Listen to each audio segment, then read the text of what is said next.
Super Rugby unlocked. Stormers too good for the Cheetahs, 30 points to 13. Just the one game with the Lions and the Pumas game getting postponed. Now, the last time they had a COVID game, a game getting postponed due to COVID, it ended up getting cancelled. That was the Cheetahs against the Lions. Now, because it's the Pumas and the Bulls are playing the Pumas next week, I'm not sure what this means for the future of the competition. We'll have to wait and see what decisions are made. But this result essentially leaves the Bulls just needing to beat the Pumas in that final game to win Super Rugby unlocked. The Stormers are second now on 17 points. The Bulls are on 19, and the Stormers have got the Sharks away next week. But you never know if games are going to get cancelled and the Stormers can get a big win. Don't know. But anyway, we'll have to watch that one with interest. In terms of this game, it's the third game I ended up watching today. I ended up watching it a bit disjointed. Watched the first half when I got out of bed and watched the second half after I had lunch, because I also watched the Autumn Nations Cup games. But anyway, it started pretty good for the Stormers, getting the first try on 5 minutes. Herschel Yankees. How many times have you seen that guy go down the blindside? He's certainly done it at Springboks level. You know that guy loves a blindside snipe, and he made a good snipe in this one. I think it was Davids on the left wing. He got tackled, and then there was a little bit of a gap down that blindside, and you better believe Herschel Yankees, he took it. 7-0 to the Stormers early, and the Stormers won a scrum penalty earlier as well, which I thought was pretty ominous. The ref was Marius van der Vesthuizen, and he ended up getting in the ruck at one point, literally. It was an interesting look for him, and he even said, you could hear him on the audio saying, "I'm too small to be in there," or something like that. So, that was a bit of a funny moment, which is not one that you get to see all that often. Stormers kicked the penalty on 20 minutes, and the Cheetahs ended up having to sub their prop, Charles Maria, which was unfortunate. But, they were under a bit of the pump at scrum time anyway. 10-0, and the Cheetahs did kick a penalty to make it 10-3, so at least that's a 7-point difference, and they've been under the pump for that first half. But Damien Willemse right before half-time, and he had, to be honest, one of his more accomplished games for the Stormers. Like, the guy runs a bit hot and cold. He's prone to a few kind of clangers, but he seemed a bit more assured in this one, or is it just me? A 45-metre drop goal right before half-time makes it 13-3, so 10-point lead for the Stormers at half-time. The stats are relatively tight in that first half. The Cheetahs have had to make more tackles, but they've also made more run meters.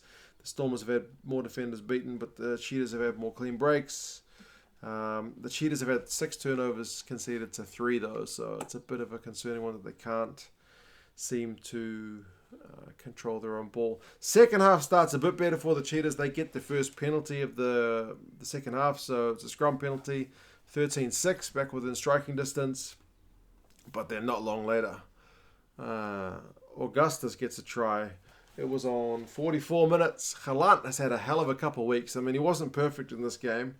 I think at one point he was like running back with a Speckman had put a kick through, and Galant's the guy who ended up cleaning it up, but he tried to outrun Speckman and flicked the ball to try and give it to one of his teammates and ended up going forward. So apart from that moment, which was maybe a little bit of a worrying one, he was like generally very slick, and he's been slick at least the last couple of weeks. He's looked magic.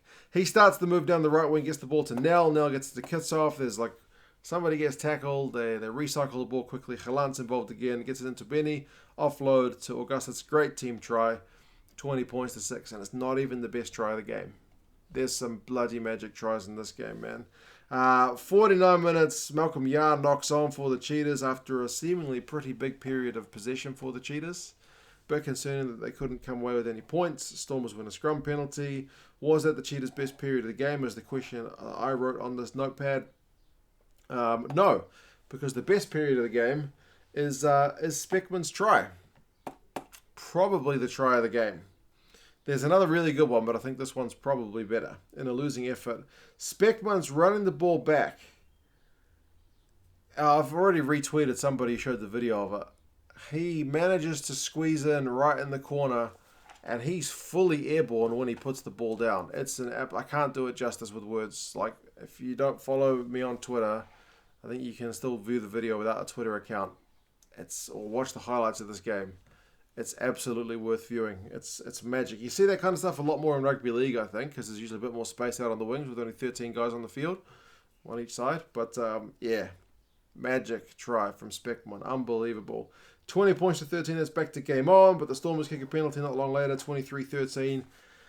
And then Halant gets the final try of the game on 74 minutes. And this is a bit of a thing of beauty as well, because Willems's airborne offload is also magic. In most games, that's a try of the game. Proper slick move. 30 points to 13. He does get yellow carded right at the death, which is unfortunate. Willemse, but the Cheetahs can't make anything from it at that death period. So, yeah, man, some magic tries. Definitely some magic tries. It got a bit ugly at times, but for the most part, it's pretty entertaining. Run meters finished 235 to 257, so pretty even. Defenders beaten 23-18 in favour of the Stormers. Clean break 7-4 in favour of the Cheetahs. Turnovers conceded, though, 14-8, with the Cheetahs having more, so that's a bit of a worry, that one. Stormers defence, 102 tackles, missed 18, so that's 85%. Whereas the Cheetahs made 64, missed 23, 74%. That's a bit worrying. Yeah, but we'll have to see what happens. Like, as I said, the Stormers have got the Sharks, the Cheetahs have got the Griquas, and the Bulls have got the Pumas in that final round. But with the Pumas having the COVID cases, who knows what happens with that game. Stormers and Sharks, Cheetahs, Griquas, I would imagine, should go ahead. Cheetahs should get that final win, but you never know. Since I've got that jersey, they haven't had a win. And, yeah, Stormers, Sharks will be a heck of a game to finish off the season. Remember, that one is in Durban. So, yeah. Interesting day of rugby. If you guys watched this one, do let me know what you thought of it. Which was your favourite try of the game? Was it the Speckman one? Was it the Halant one? Even the Augustus one in terms of a team try was good. Individual brilliance from Yankees. All these tries were worth a watch. Definitely worth going to check out the highlights. But yeah, you guys have any thoughts? And I'll talk to you again soon. See you later.